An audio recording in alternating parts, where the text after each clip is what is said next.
أحد المساجد إماما بالناس، وكان يقف خلفي رجل يعني يبدو أنه متأثر تأثرا شديدا بالمقامات، إلى درجة أنه لا يسمع شيئا إلا ويقلد مثله كالببغاء، لكن في المقامات حتى في الصلاة. يعني العجيب أن هذا حتى في الصلاة.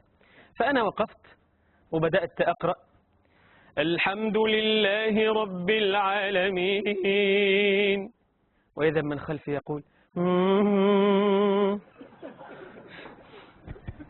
أنا تعجبت جدا وتوقفت قليلا بعد ما بدأت الآية الأولى، خشيت الناس يقولوا نسي الفاتحة، فقلت الرحمن الرحيم. أنا قلت بقى مش هينفع.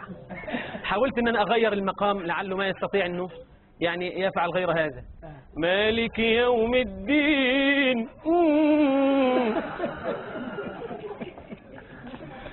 قلت أعلو بالصوت تماما، وأحاول أن يعني آتي بأعلى جواب عندي حتى أسكته.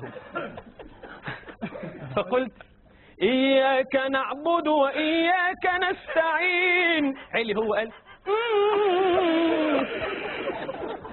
والله وظل هكذا ظل هكذا طوال القراءة، حتى إني لما ركعت قلت يعني الله أكبر.